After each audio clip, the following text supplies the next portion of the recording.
I am your host, Nicole Will, and we're so happy you're here as we navigate the world with your aging loved one. We are here to come alongside older adults, family members, and the senior living community as we explore the world of aging and elder care with helpful resources, informative interviews, and approachable conversation. We get to do this together, so join us on our journey, and this is the Will Gather podcast.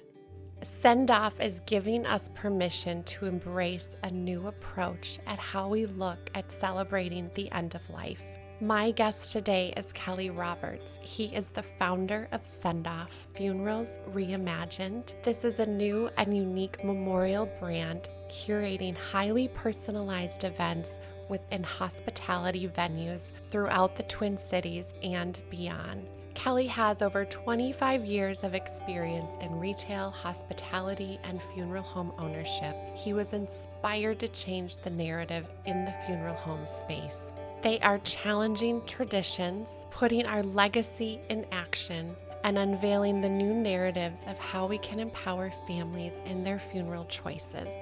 In our conversation today, we are talking about how the funeral industry has traditionally approached those end-of-life ceremonies, in what ways maybe we've been resistant to change and innovation, and why it's important we challenge these old ways of thinking. What role does pre-planning play in the journey of the family and our loved ones, and how it contributes to a more meaningful and intentional end-of-life experience? How do we pull in those send-off elements, as Kelly talks about, to bring our loved one's presence in the room? How can families celebrate and honor the life of their loved one in unique and personalized ways? And how having these conversations can bring about a mindset that is death positive, and how SendOff can support families after the death of a loved one, and how these services contribute to the healing process, how we can empower families to think differently about end of life and give them permission to explore alternative approaches. We also look at how the funeral industry can collaborate with other sectors such as senior living, hospice, estate planning to provide a more holistic approach and support. And even in our busy lives and schedules, why it's important that we attend the celebrations and funerals for our loved ones, and what advice Kelly has for us when maybe we don't always know what to say or do. Here is my interview with Kelly Roberts. Hi, Kelly. I'm looking forward to this. We've been introduced. I've had the privilege of following along, seeing what you're up to here in the Twin Cities, and I know that it's even a bigger conversation than that as you reach many more people with your message of reinventing how we approach end of life and services and everything that we offer. So thank you so much for joining me today. Nicole, thanks so much for having me on. It's my pleasure. We got to meet in person. What was it, like a month ago or so, which was really fun? It was, yeah, it was down at Kathy Wurzer and Carla Holt event down in Stillwater. So that was a great event and a lot of good information. And yeah, it's good meeting you down there. It was really fun. And you have kind of a childhood connection with Carla, right? You guys grew Yeah, up together. I like to, my claim to fame in life is that Carla Holt was my first girlfriend. I love it. All the way back in fifth grade, if you want to call it boyfriend, girlfriend back then. Right. Yeah, so Carla's been a lifelong friend, graduated high school with Carla and have stayed connected over the years with her, and just a great gal. Yeah, she has a heart of gold. It just comes out in everything that she was doing. And she has so many goodbyes, which supports dementia, Right. Alzheimer's families. And we got to see her speak and talk about caregiving. And you can just see that in how she shares and her compassion and all of that. So, yeah, I bet she was Yeah, like that way back then. yeah, she we had her up here in Forest Lake to speak as well back about a year ago. And so she has a very impactful message, and she has a passion for just supporting people that are going down the same journey that she did with her dad. And so she's just doing really impactful work, and kudos to her. Yeah, it was fun to see. Really fun to see. I want you to tell us more about you and your background and how you decided to reinvent the funeral industry. Is that the term that we want to use, or end of life Yeah, services? we're kind of reimagine the funeral, I guess. And so kind of going way back, I guess, and I'll make this as short as possible. So we grew up here in Forest Lake, Minnesota, and my grandparents way back in the day started a flower shop back in 1930, and that evolved into kind of more of the garden center type model as well. And my mom and dad took that over from my grandparents. And then fast forward all the way, and we grew up in the business too. I've got two brothers as well, Nicole, and it was a family affair for sure. And so my brothers and I bought the business from my mom and dad in the year 2000. And I always had an interest in funeral service. And I think some of that came about just from delivering flowers to area funeral homes. And so always just kind of intrigued me more than anything. And so I have a degree in business, never did go back to get my mortuary science degree, but I probably should have, but never did. And about 2003, we got really serious about looking at bringing another funeral home to the Forest Lake area. And so we did, and we had greenhouses on the land where the funeral home sits now. And my brothers and I didn't want to be farmers. And so we got rid of the greenhouses and then built the funeral home on the back side of the property here in Forest Lake, and the property that my grandparents bought back in 1930. So we opened that up in 2005, and it was just really rewarding to help our community and helping them say goodbye to their loved ones. And so that really kind of fueled us in a number of different ways. It just kind of filled our cups, really impactful work that we were doing. And so kind of along the way, we were just looking at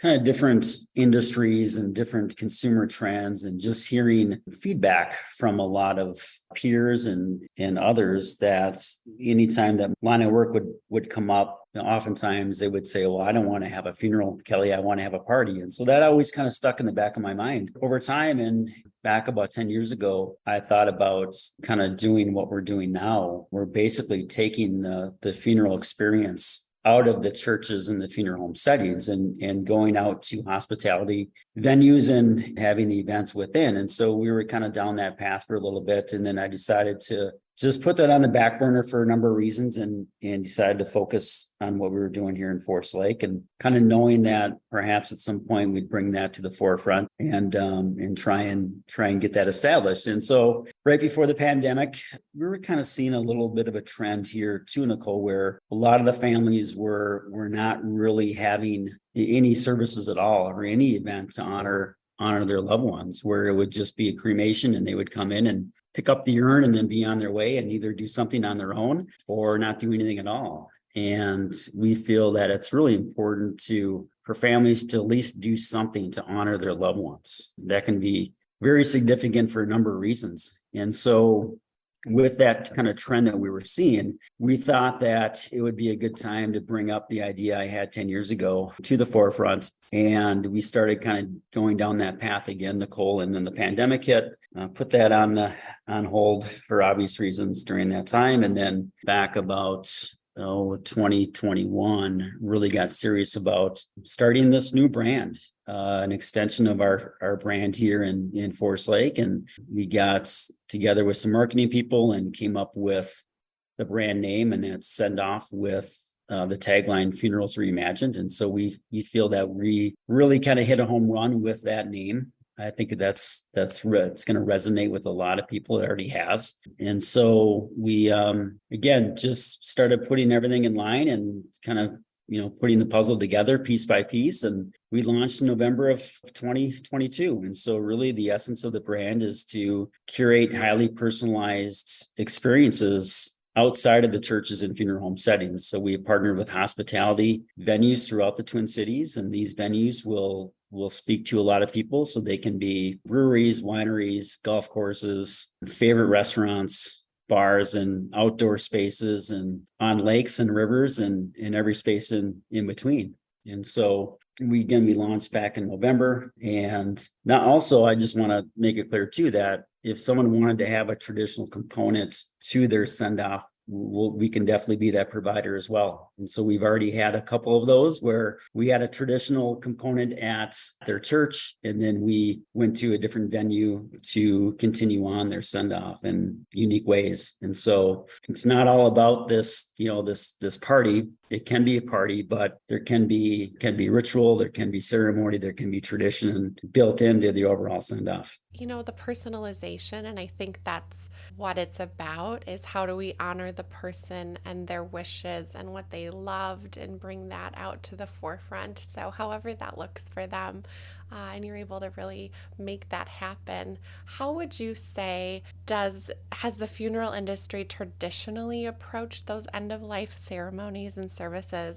And what are some of the limitations with that? What are you seeing, and what have you seen? You hit the key word being traditional and tradition. And looking back over time, and there was almost always, someone would pass away, and it would be, okay, what are the options here? And the options would be, well, let's have a visitation the night before at the funeral home, and then there would almost always a service at the church the following day. I mean, that was 90% of what most funeral homes, how they operated. There's nothing wrong with that. That was a model that's been there for generations and for many, many years. And that was just what most people did. And so kind of looking at what the wedding industry has done over time, how that's continued to evolve over especially the last 20 years. And the funeral industry has really just been kind of stuck in its ways. And so especially when someone were to pass away suddenly, and families really only know what they know. And so they feel they have to call the same funeral home that they've always used and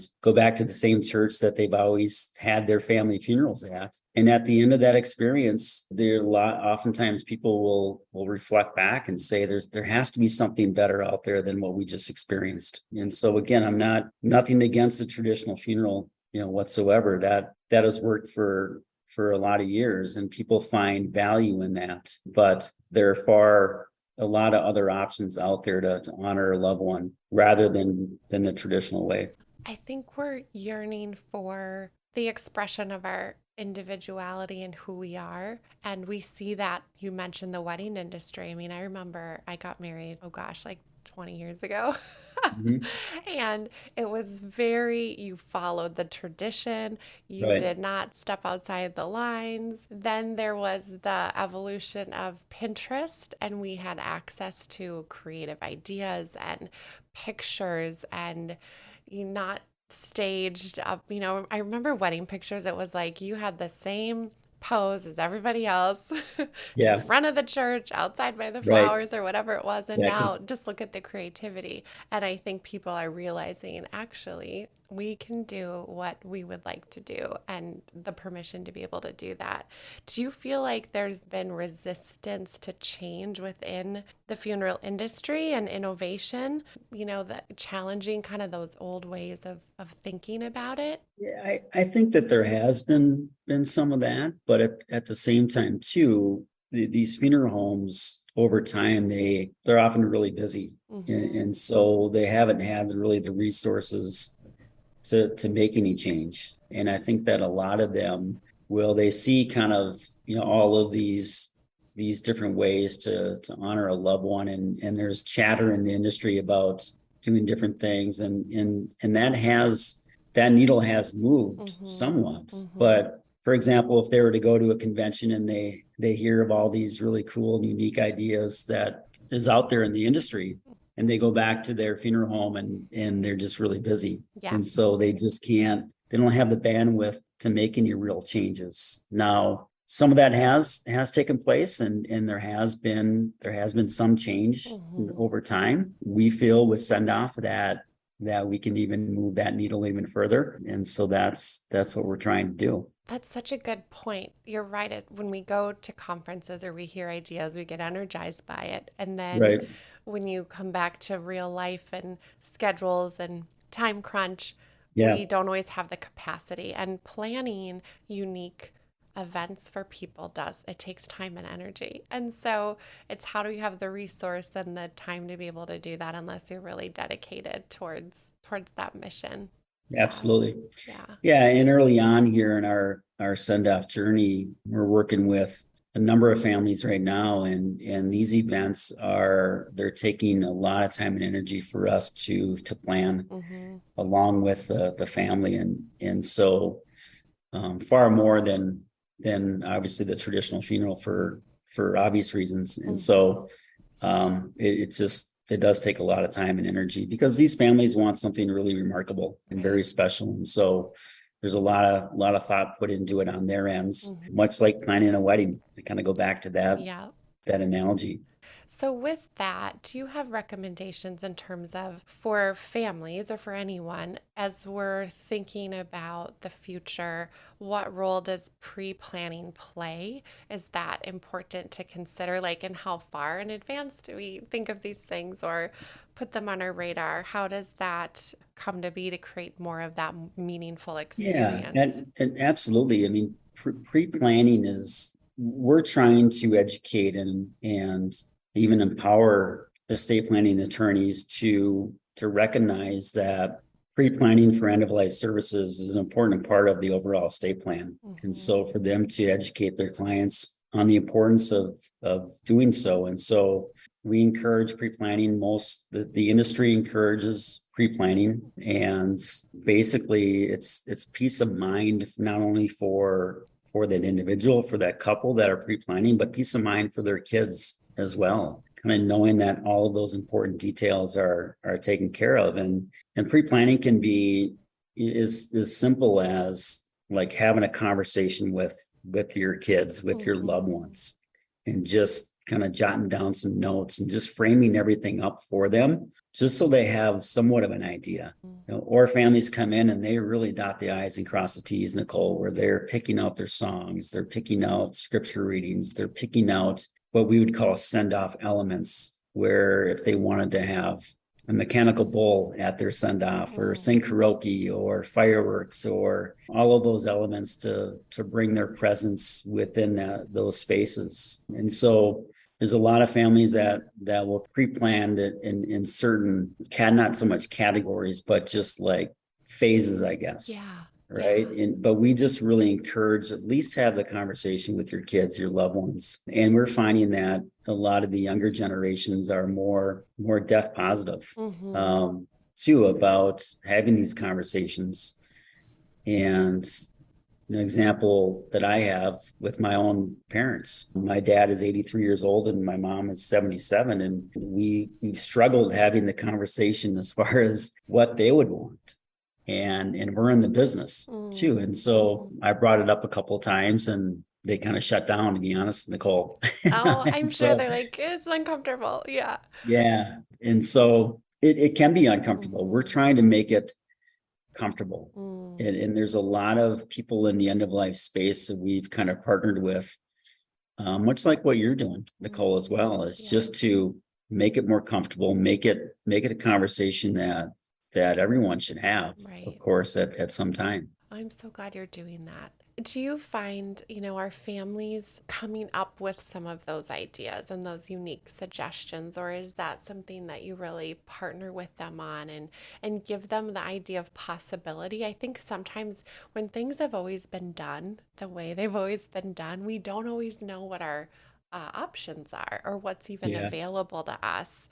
What are you seeing and when you're in our message here with SendOff is that anything is possible within reason. And so there are some families that, in fact, I met with someone here about a week ago and on a pre-planning situation, and she wanted to have a high tea. And when her and I spoke on the phone, I didn't really know exactly what a high tea was, but I did some research and found out in a short amount of time on what that all looked like. And so in that case, she had an idea as far as kind of what she wanted to have for her send-off. One of the most important things that we can do with families when we meet with them, either on a pre-need situation or when someone's passed away, is we take the first 10 to 15 minutes and just talk about that individual. We bring their presence in that room for the first, again, 15 to 20 minutes. And it's their time to share really what made their loved one tick. And so with that, the whole time we're taking notes. and then we can come up with just really good ideas and inspirations on how we can help celebrate their loved one's life, and also empower them at the same time, and give them permission to think outside of the box, pun intended. Right. And so that's kind of fun, actually, Nicole. And there's a lot of joy in that as well. When families are sitting around that table and they're all of a sudden they're telling stories, and that discovery time can even be 45 minutes long. Wow. Before we even start our formal process with them. And so that can be healing for them too, to just share some of those stories and memories. And so then it's our job to just sit down and just come up and brainstorm with different ideas on what can be done. Yeah. So that's the process. Thank you for holding space for those families. That is, when we go through that loss, there's nothing better than when someone takes the time to sit and listen to us share about the person that we love the most. So that's huge. These arrangement conferences, can typically take up to, 2 hours. And we feel that that's the first 15 minutes to 30 minutes is the most important time we have with those families. You shared the one example about the high tea. What are some other ways that you have found people have been super unique and creative in celebrating those life stories? Yeah. And so we had a recent send-off event for a lady who loved to dance. And that was her thing. That was her jam. And her nickname was Dancing Deb, of course. And so we had an event for Deb at a venue down in Minneapolis. And we had one of her favorite bands come in to play and perform. And I think the event started at 1:00, and the band was set up by 1:30, and by 1:45, Nicole, the dance floor was packed. Oh, what a celebration. And I sat back and just had a smile on my face from ear to ear. And so it was so remarkable to see everyone there just being in, again, her presence in that entire space the entire time, and people just with smiles on their faces as well, and just being able to celebrate her life in the way that she lived her life. She loved to dance. Yeah. So that was one example that was awfully cool. And then we have another one here coming up where this young lady loved fireworks. And so we're going to place some cremated remains into some fireworks and light them off at the end of the send-off about dusk. So about 8:30, 9:00. And so we're looking forward to helping that family with that. Yeah. Another one that we just recently had where this young man loved the song Dancing Queen. In fact, we just put it up on our social here just this morning. And so in this old historic quaint church in southern Minnesota, at the end of the service, the song came on, Dancing Queen, Dominic's favorite song, and everyone was dancing in the aisles. And so that was just kind of another one of those wow moments, and where there's just a lot of joy and all of that from everyone there. And again, just celebrating his life in a very unique way. Yeah. I'm sure, for all of those examples, you could feel that something special was like really happening. Absolutely. Too. Yeah. Yeah. And that's, for us, that's what, like I talked about before, that's what fuels us, is to bring those experiences to families and their guests. And our goal is for them to walk out of those experiences looking back and saying, that's exactly what we needed to celebrate our loved one and our friend. That's what it's all about. You touched on this before, but having families think differently about those end of life ceremonies, and how, the funeral industry might be resistant to change or not have the capacity. What would you share with families about changing how they view non-traditional celebrations, to give them permission, I guess, in a way that they can explore that? Yeah, I mean, it's all kind of getting back to that discovery time with that family, and then just talking about just the different options and the possibilities that are out there. And even here in Forest Lake, we've always been a little bit on the forefront on kind of coming up with different ways to celebrate life. And it's really interesting sometimes that we'll share, well, have you thought about doing this? Or have you thought about doing this? Or this is something that we could do. And the looks on their faces are like, well, we can do that. And our answer is yes, you can, especially here, you can. And so it just, again, the message that we want to bring forth is that really anything is possible within a reason. And so we feel that that's going to resonate with a lot of families and bring joy and bring inspiration and a lot of emotions into that event that will help with the healing process. That's really important.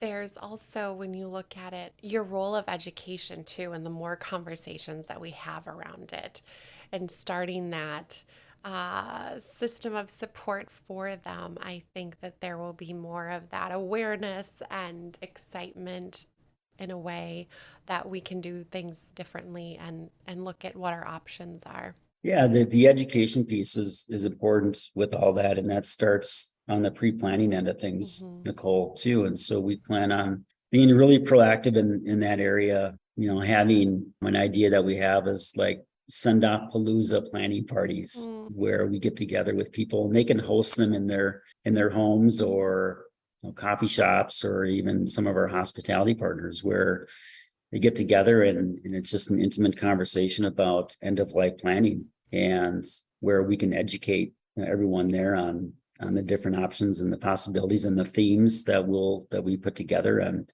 on what can be done to celebrate life. Yeah, like a brainstorm almost. Like, okay, let's dream up what we want that to look Exactly. like. Yeah, think Yeah, about it. exactly. You also offer other types of support and resource, which is so important for families after the loss, right? After the death of our loved one. How do these contribute to that healing process? And what are some of the things that you're doing to support those families? Yeah. So right now we have, and I think Nicole, have you met Brittany Squillis at all? I don't know if I have. Okay.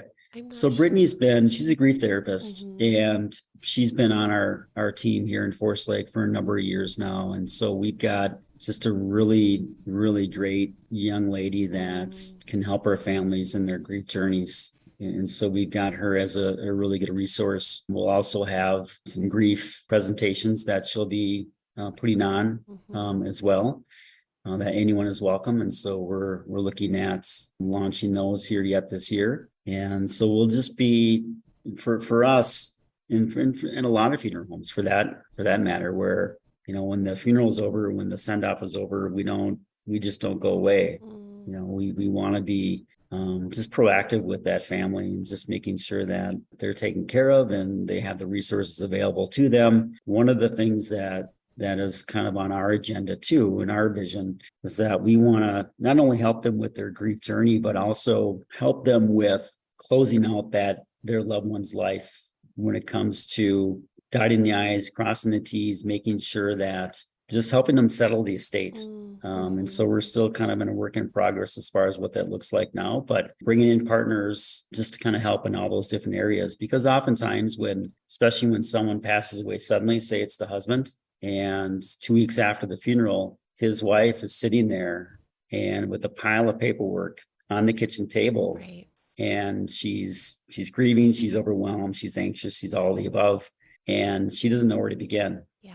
And sometimes the kids are out of town or they're too busy to help with, where we would be a resource to help them through that process of just even the simple things, picking up the phone and helping them close out their loved one's cell phone accounts or credit cards, or, helping them with, the probate process and bringing in an attorney to help with that going down that path. There's a lot to it that's very complex. And so we want to be a trusted resource, with those families going down that path as well. Yeah, that's incredibly helpful because that is so overwhelming. I hear from people all the time about, we've never typically have had to do that before. So where do you begin? What does that Right. look like? And you're not necessarily in the right headspace to want to tackle that and need that support. So I could see that being really valuable.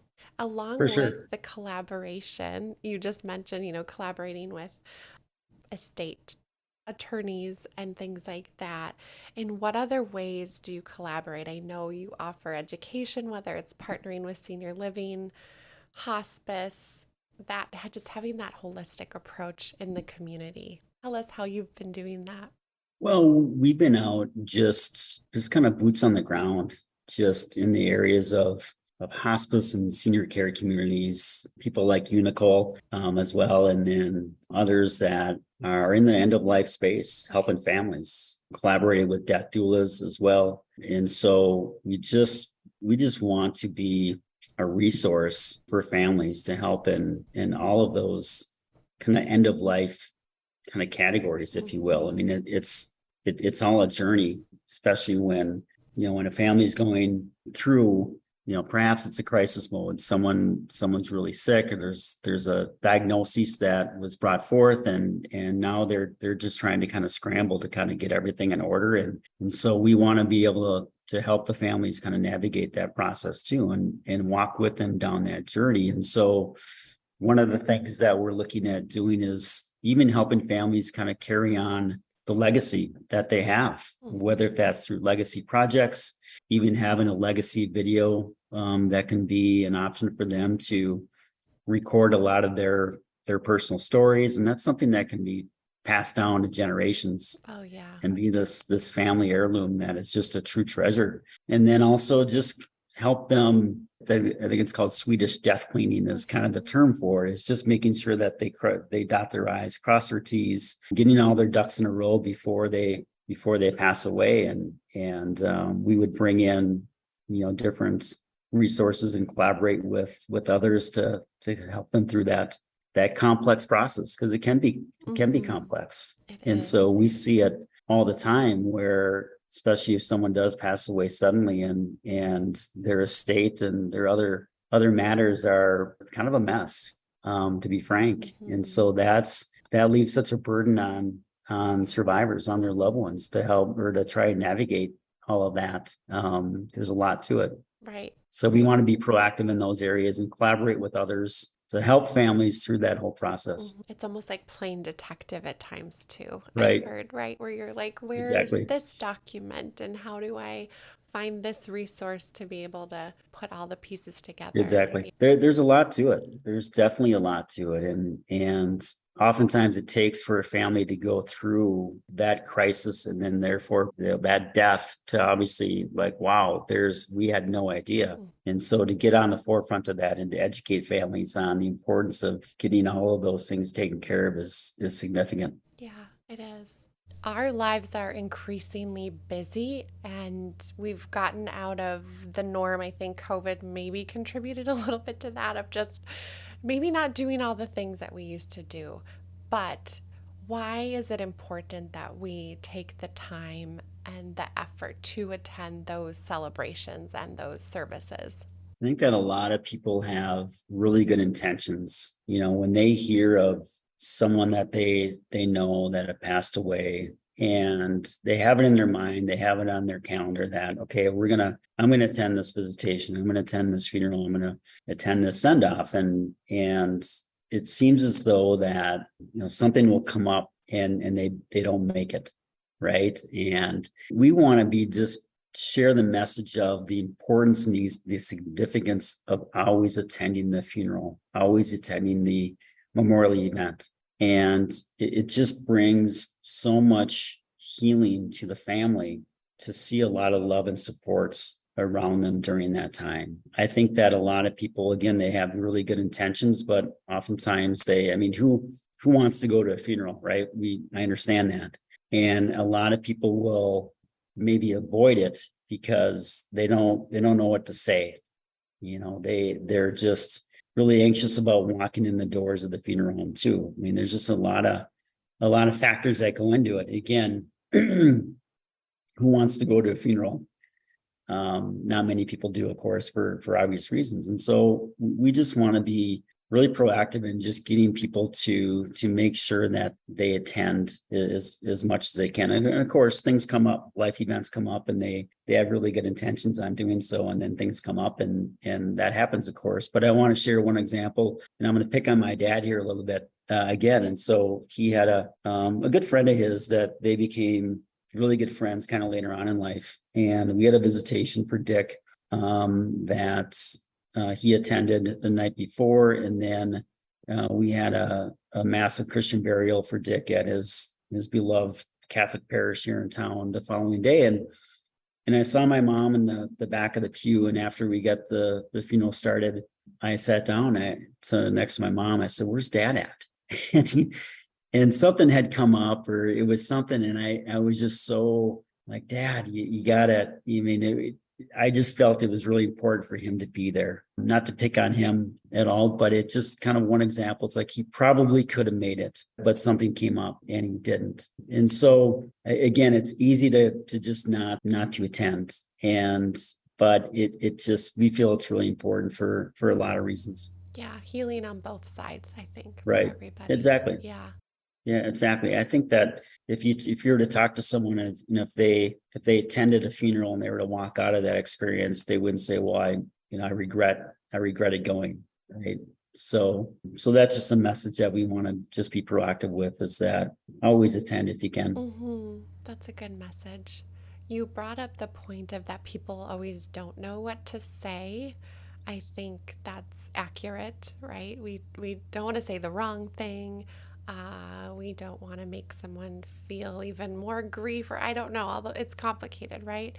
Do you have any advice for people, or things that they can say or that you found to be helpful Yeah, in those I do. moments? I do. There's a grief therapist. His name is Doug Manning. Just kind of a pioneer in my opinion, in the end of life space. He also started the funeral celebrant movement here in the United States as well. And so I had the opportunity to go through that celebrant training and Doug a couple different times, and I've read his books as well. And so the piece of advice that we talk about a lot are the 3 H's. So the first H is you hang around, you be present. The second H is you hush. You don't have to say much. And the third H is you hug. So you hang around, you hush, and you hug. I'm going to remember that. So we feel that, you don't have to, if you don't know what to say, if there are no words that you have, you don't have to say much at all. It's I'm so sorry, and just leave it at that. I think when people, they overthink that, and then they'll say it the wrong thing at times too. Yeah, there's been moments when I've even said, I don't know what to say, but I'm Yeah. here. That works too. That's good too. There are no words that I have for you right now. So remember that, the 3 H's, Nicole. I'm going to remember that. Thank you.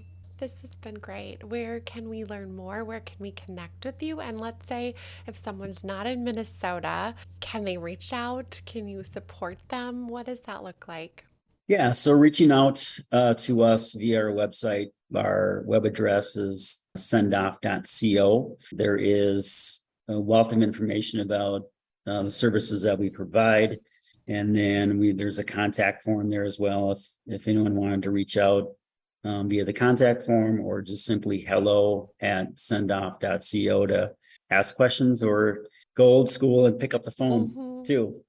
Dial that number that's on our website as well. And so our website will be a wealth of information and education on end of life planning, other end of life categories. And so we'll be really proactive and robust on our website and social media as well. Now, as far as anyone from out of state, right now, we only service the Twin Cities metro area and the entire state, I guess, for that matter. But we do have plans to expand our services regional here in Minnesota and then beyond as well. So they can also go to our website and find all the information, of course, that we talked about. And I think the website will, especially over time, it'll continue to evolve, and it'll be just a wealth of information on different inspirations and themes on what a send-off can look like. Right, what's possible, and we'll look for the growth. I think that'll be really fun to see happen, and it just having the conversation how, as you say, we can reimagine and get us to be thinking about making it personal and the celebration. So thank you for the conversation around that and encouraging us to do that. It's so important. Nicole, thank you for allowing me to share our story and how we minister to families. That's really what it's all about, is just helping families walk through that path when someone passes away. And so we feel that the SendOff brand will resonate with a lot of families, a lot of consumers. And so we're excited to lead the charge of change within the industry. Thank you for doing that. Thank you for being here. I appreciate it so much. Thank you. Thank you for listening today. If you enjoyed our episode, please subscribe and give us 5 stars. In all honesty, we'd love to hear from you. Thank you so much for listening to our episode.